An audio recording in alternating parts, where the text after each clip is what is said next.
오늘 봉독한 말씀 중심에서 신앙의 1번지라는 제목의 하나님 말씀 전합니다. 1번지라는 말의 의미를 대부분 아시죠? 우리 한국말로는 또 다른 말로 하면 원조라는 말입니다. 원조 칼국수, 원조 설렁탕, 거기로부터서 중심이 돼서 1번지가 돼가지고 다른 데로 2호점, 3호점 이렇게 뻗어나갔다고 할 때 누가 원조냐, 어디가 1번지냐 이런 얘기할 때 쓰는 말입니다.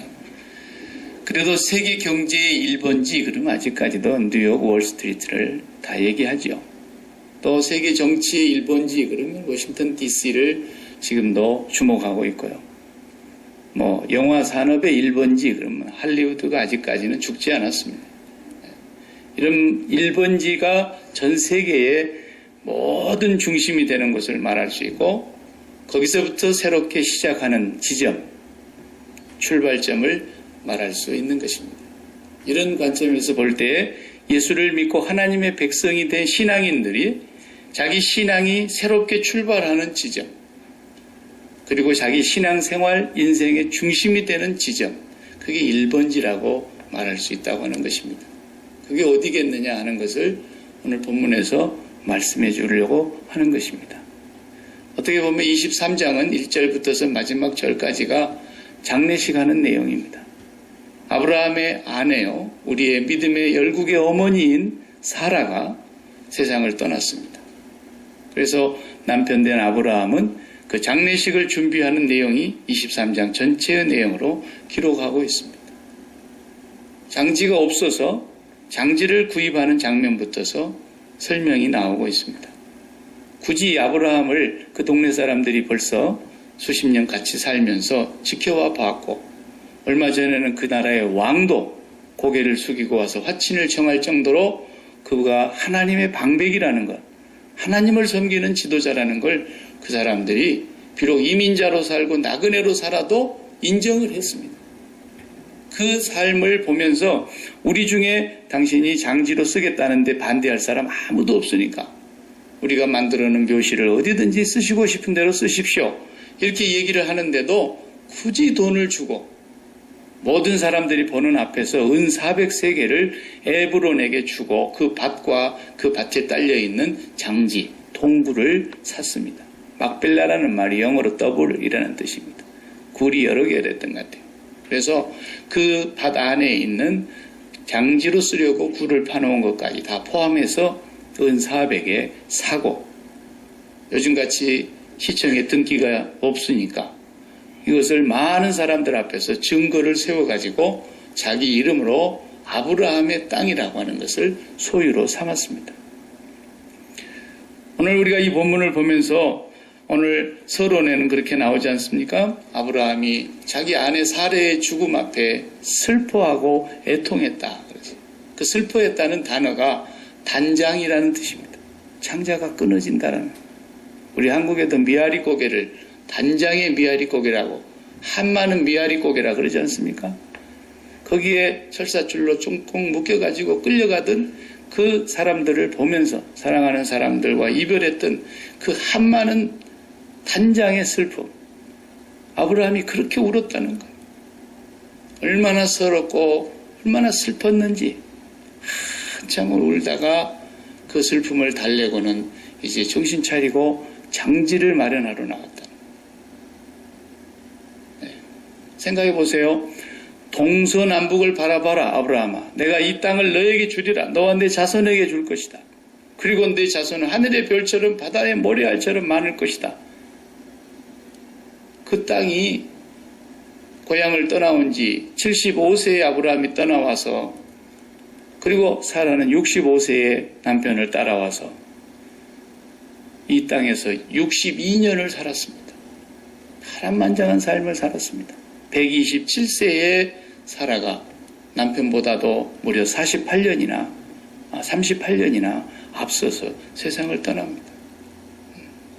그만큼 정말 파란만장한 삶을 살았던 열국의 아비, 열국의 어미 이런 칭호까지 받았고 약속의 땅을 보장을 받았지만 자기 이름으로 땅 한 평을 갖지 못하고, 얼마 전에는 하나님께서 아들 이삭을 90세에 자기가 낳았는데 얼마나 기뻤겠습니까?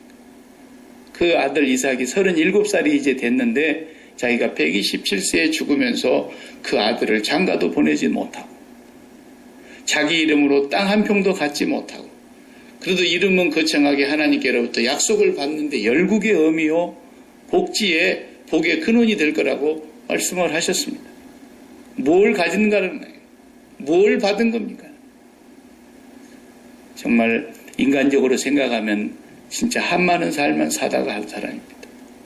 나그네로 살았고 이리저리 치이면서 살았고, 정말로 많은 것들을 얻었다가도 빼앗기면서 살았고, 서름을 받으면서 그렇게 살다가 그 모습을 보면은 정말 우리의 어머니들의 삶과 흡사 다르지 않다고 하는 것입니다. 그것이 오늘 본문에서 우리에게 보여주고 있는 그 모습 그대로입니다. 이 아브라함은 아내가 한 평도 갖지 못하고 죽은 그 아내를 어디에다가 묻을까 장례식을 하는데 땅을 마련하는데 말이죠. 아내의 땅만 마련하는 게 아니고 실제로는 자신의 묻힐 무덤까지도 같이 마련을 하고 지금 있는 겁니다. 창세기에 보면 이 자리가 창세기 끝장까지 나옵니다. 계속해서 반복되어서 설명되어 나옵니다. 창세기 25장 7절에서 9절을 읽어보면 아브라함의 향년이 175세라 그 수가 높고 나이 많아 기운이 지나여 죽어 자기 열조에게로 돌아가매 그 아들 이삭과 이스마엘이 그를 마므레 앞 헷 족속의 소알의 아들 에브론의 밭에 있는 막벨라 굴에 장사하였으니, 아내가 묻혔던 그 자리에 아브라함도 똑같이 묻혔습니다. 이삭과 리브가도 이 자리에 묻혔습니다. 창세기 35장 27절을 보면은 야곱이 기랏 아르바의 마므레로 가서 그 아비 이삭에게 이르렀더니, 외삼촌 집에서 돌아온 뒤에죠. 돌아와서 이삭에게 갔습니다. 곧 아브라함과 이삭의 우구하던 헤브론이더라. 이삭이 나이 180세라. 아버지 아브라함보다 5살 더 사셨어요. 이삭이 나이 많고 늙어 기운이 지남에 죽어 자기 열조에게로 돌아가니 그 아들 에서와 야곱이 그를 장사하였더라. 아브라함과 이삭, 사라가 누워있는 그 묘실에 자기 아버지 이삭을 거기 장례했어요. 그 뒤로 이제 또 야곱의 어머니 리브가도 세상을 떠나고 그 자리에 또 눕습니다. 그 후에 야곱도, 그리고 야곱의 본 아내였던 첫 번째 아내 레아, 그렇게 사랑하고 연애해서 14년 동안 연애해가지고 결국에 자기 아내로 삼았던 라헬은 그냥 길거리에다 묻었습니다. 레아가 거기에 무덤에 들어가게 됩니다. 야곱도 그 무덤에 묻히게 됐습니다. 지혜로운 사람은 잔치집보다도 상갓집의 마음이 있다. 그런 말씀이 성경에 있습니다. 전도서 7장 2절을 보니까 초상집에 가는 것이 잔치집에 가는 것보다 나으니 모든 사람의 결국이 이와 같이 됨이라. 산자가 이것에 유심하리로다. 지혜자의 마음은 초상집에 있으되 어리석은 자의 마음은 잔치집에 있느니라. 그래서 옛적에도 철학을 하는 지혜로운 사람들의 인사말이 있었어요. 로마 시대에 그 인사말 가운데 메멘토 모리, 그러면 죽음을 기억하라 라는 뜻이에요. 중세시대에 가장 침묵의 수도원이라고 유명한 트라피스트 수도원이 있었는데 말을 하지 않고 평생을 살아야 돼요. 혼자서 하나님과 교통하는 침묵의 수도만 하는 거예요. 죽을 때까지. 식사할 때도 말을 하지 않아요. 근데 거기 수도원마저도 꼭 인사할 때는 그 말을 했다 그래요. 메멘토 모리, 죽음을 기억합시다. 지혜자의 마음이 바로 이렇게 죽음에서 시작된다는 것을 말해주고 있는 것입니다. 오늘 우리에게 주신 진짜 복이 하나님이 주신 복이 되려면 그게 복이 화가 되지 않고 복이 독이 되지 않고 복이 되려면 죽음을 먼저 생각하는 사람이어야 한다는 것입니다. 언젠가도 한번 설명한 기억이 있는 것 같은데 영어의 기프트는 오늘과 같이 이렇게 중요한 날에 선물로 드리는 걸 때 기프트라고 우리가 말합니다. 똑같은 글자 하나도 알파벳이 틀리지 않는 독어의 기프트는 포이즌입니다. 독이라고 써져 있어요. 같은 단어인데 뜻이 이렇게 다르다고요. 하나는 기프트요, 하나는 독이에요. 기프트가 되려면 죽음에서 시작되는 사람이 아니면 그것은 반드시 독이 된다는 거예요. 우리는 살면서 그런 걸 너무 많이 봐요. 저도 어린 시절에 우리 뒷집이 굉장히 부잣집이었어요. 그때 저희 어린 시절에는 자전거도 귀하던 시절이니까 소 달구지 타고 가는 게 전부였는데 우리 뒷집의 외손자는 혼다 오토바이 120cc. 야, 정말 꿈에도 그리던 자가용입니다. 네. 그런데 그걸 친구하고 타고 가다가 자동차하고 부딪혀가지고 현장에서 죽었어요. 네. 차라리 그냥 저같이 아직까지도 가난하니까 소 달구지 타고 다니는 저는 괜찮은데 복이 되는 것이 되려면 언제나 사람은 죽음을 먼저 생각해야 한다는 것이 옛날 고대 시대부터 지혜로운 사람들의 구호였다는 거예요. 메멘토 모리, 죽음을 기억합시다. 창세기 끝날 때까지 이 본문의 내용이 계속 반복되는데 야곱의 얘기를 제가 한번 길지만 읽어보겠습니다. 창세기 47장에 가서 28절부터 야곱이 애굽 땅에 17년 거하였으니 요셉 찾아간 거죠. 총리가 되어 있는 요셉을 찾아 애굽 땅에 가서 17년을 살았다는 거예요. 그 나이 147세라. 아버지가 180살에 돌아가셨으니까 아직 멀었어요. 야곱은 나이가 147세예요. 이스라엘이 죽을 기한이 가까우매 그 아들 요셉을 불러 그에게 이르되 이제 내가 내게 은혜를 입었거든 청하노니 네 손을 내 환도뼈 아래 넣어서 나를 인애와 성심으로 대접하여 애굽에 장례 지내지 않기를 맹세하고 애굽 땅에서 장례식 하지 말라고 맹세하라는 거예요. 내가 내 조상들과 함께 눕거든 너는 나를 애굽에서 메어다가 선영에 장사하라. 조상들의 묘지에 장사하라는 거예요.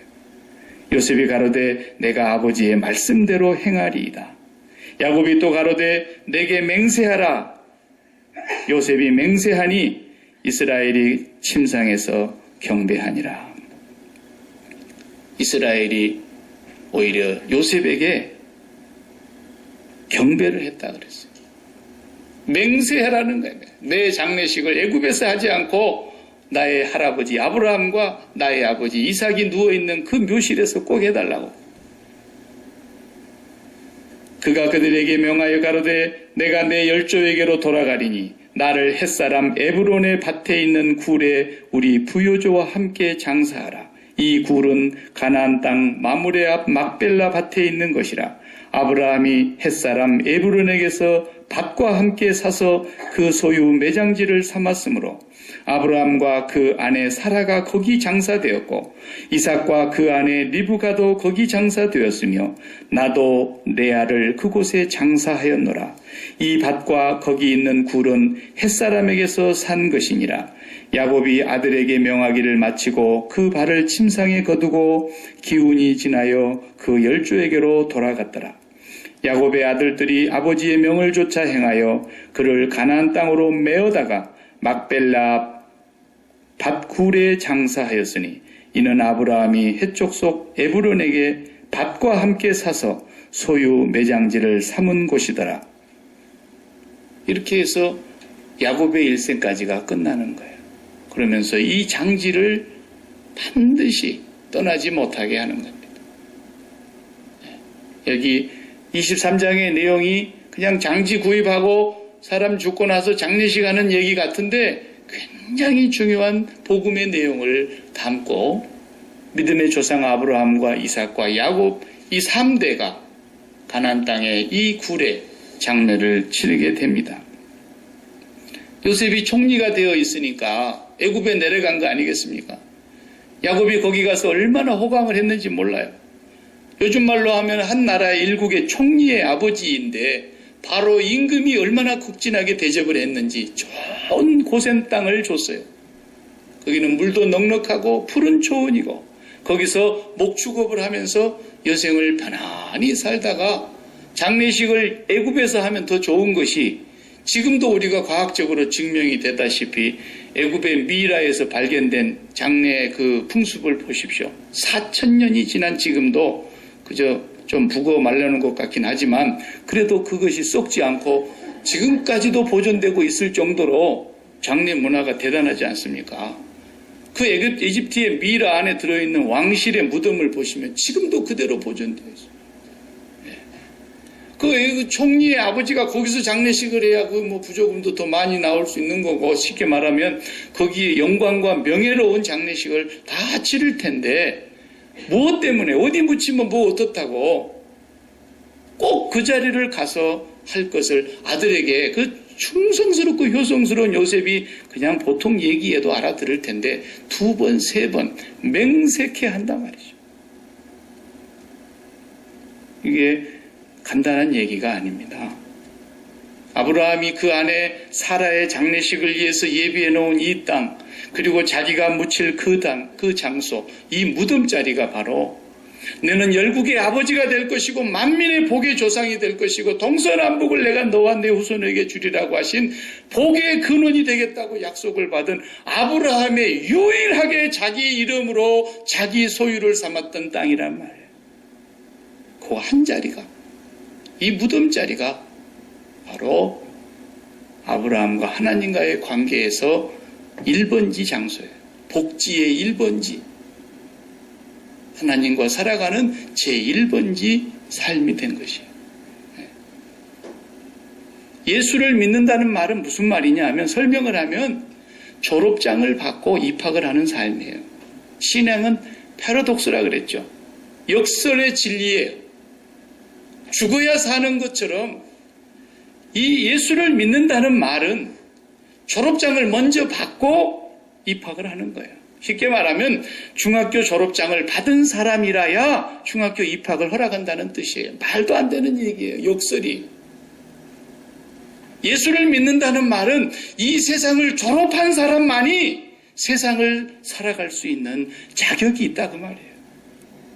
이 세상에 대하여 죽은 사람만이 비로소 하나님과 연결이 되어서 세상을 살아갈 수 있다는 것이 예수를 믿는다는 뜻이에요. 그래서 이 세상을 죽는 죽음 자리가 바로 무덤 자리 아닙니까? 아브라함이 그 무덤 자리에서 붙어서 비로소 하나님을 섬기면서 그 자리에서 떠나지 아니하고 살았고 이스라엘의 가장 성군이요 가장 최대의 전성기를 이룬 다윗이 자기의 왕국을 세우면서 이 무덤 자리에다가 수도를 삼은 거예요. 그래서 헤브론에서 다윗이 왕이 된 것입니다. 그리고 자기 왕국의 수도를 거기다가 우리 조상들의 무덤이 있는 자리에다가 세상에 대하여 죽은 사람만이 하나님과 만나기 때문에 저는 예수 믿는 사람들이 꼭 죽어서 그제 땅 파놓고 그제야 죽은 시신을 놓고 만세반석 열리니 내가 들어갑니다. 왜 관내를 갈 때만 우리가 꼭 만세반석에 들어간다 그럽니까?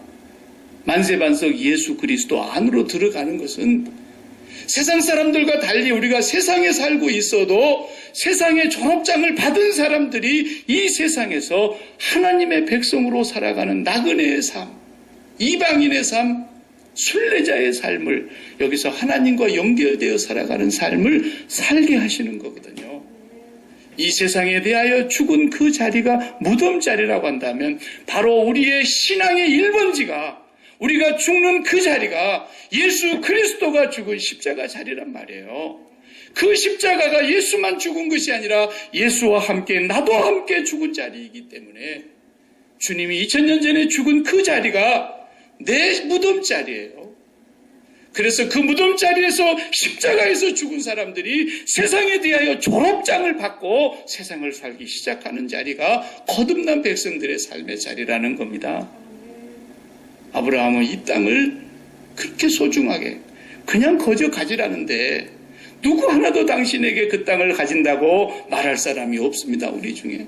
그런데도 여러 차례 반복해서 굳이 그 땅을 400세겔에 사고야 말았어요. 그리고 자기 아들 옆에서 호화로운 삶을 살고 명예를 누리고 권세도 있고 총리의 아들로 살면서 이집트 땅에서 잘 살다가 거기 묻혀도 되는 이 사람이 굳이 내 조상 할아버지 아브라함이 있고 아버지 이삭이 누운 그곳으로 네가 나를 꼭 데려가야 되겠다는 맹세를 하라고 하는 이 말이, 아브라함은 이제 하나님을 사랑하고 있다는 거예요.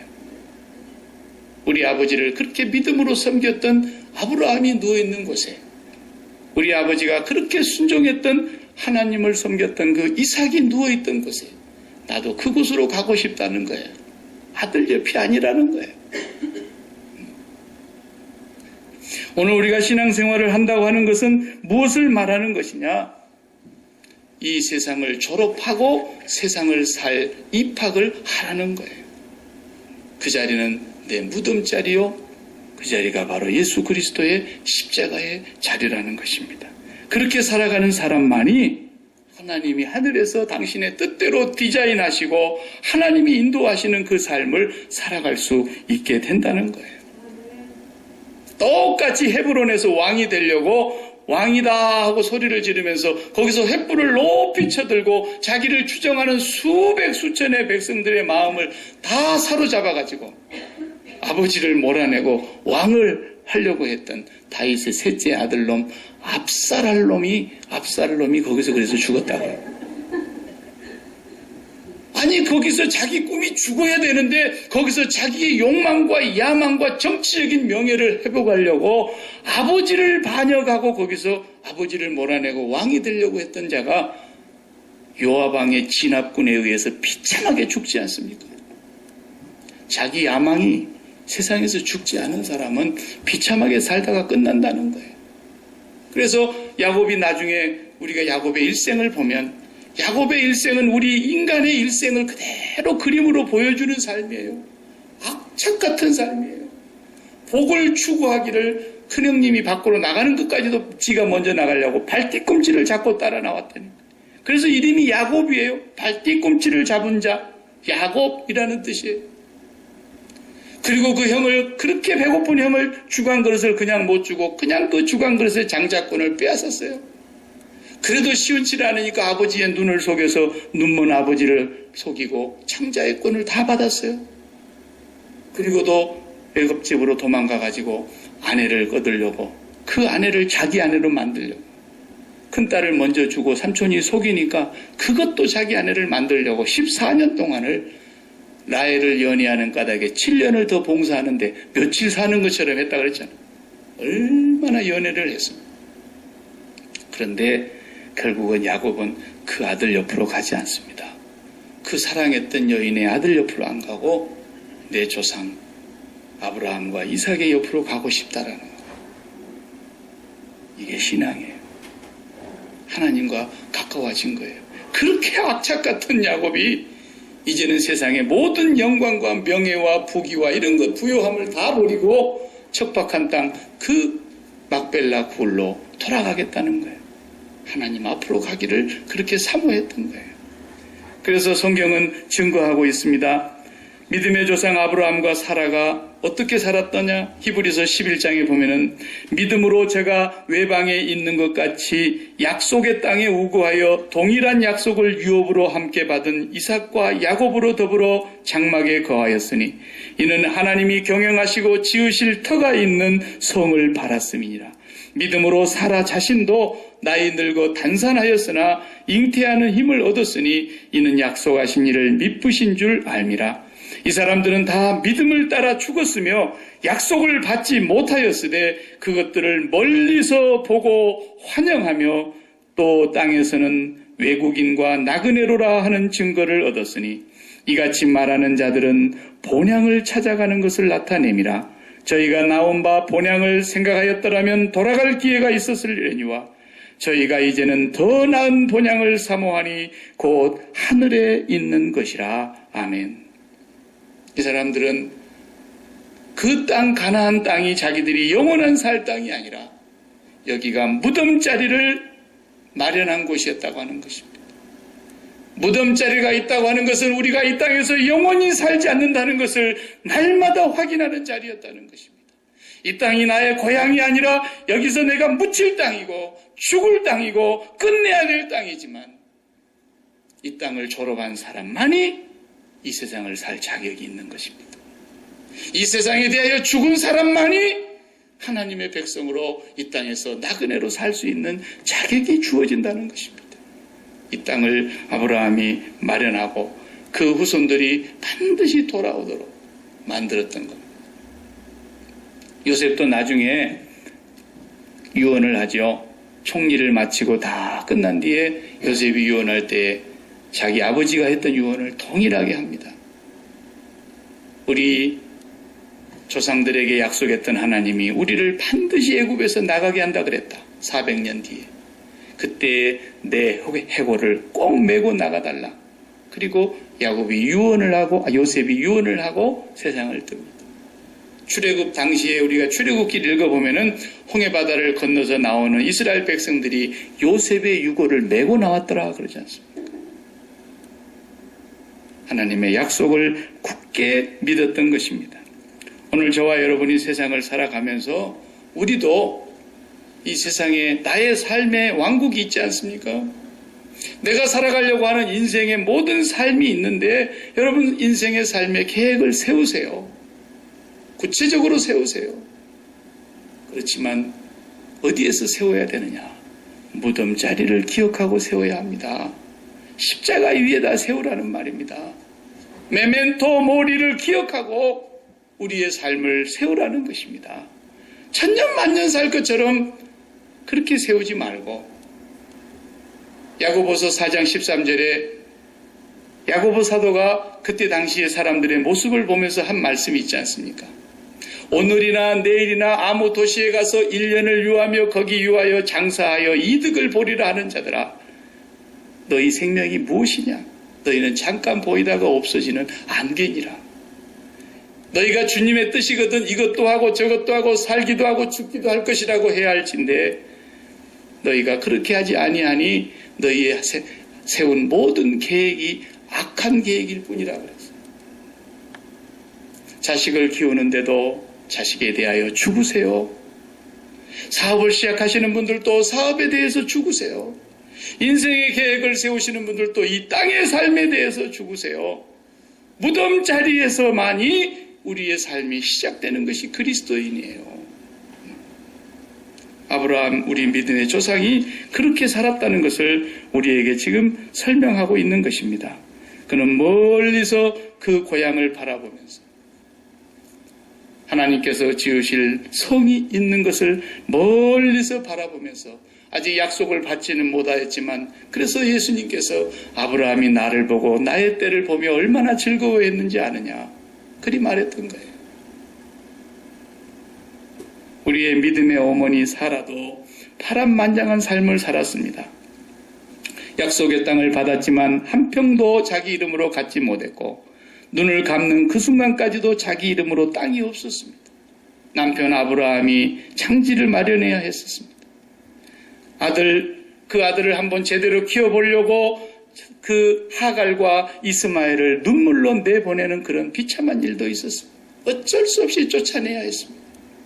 그리고 그 지역의 가장 최고의 권세자인 아비멜렉이 군대 장관과 함께 와서 아브라함 앞에 굽실거리는 것도 보았습니다.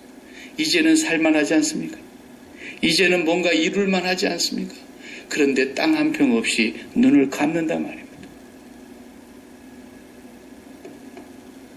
우리는 오늘 어버이날 또 어머니날 이렇게 얘기하는데 우리 부모님의 세대들도 다 그리 살았습니다. 자식을 위해서라고 하면 모든 걸 다 내놓았지만 자식 덕본 부모가 어디 있습니까? 아무것도 없습니다. 이 세상이 그런 것이라는 겁니다. 그렇기 때문에 우리가 자식에 대해서 십자가에 죽는 것입니다. 하나님께서 우리 부모님들을 그래서 주신 거거든요. 우리 부모님들이 자식에 대해서 모든 걸 다 바치고 자식 덕을 보려고 그런 부모가 어디 있습니까? 없죠. 보려고 해도 이제 볼만한데 돌아갑니다, 항상.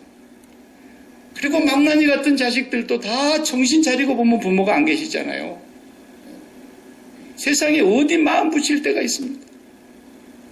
어차피 이 세상은 우리가 무덤자리입니다.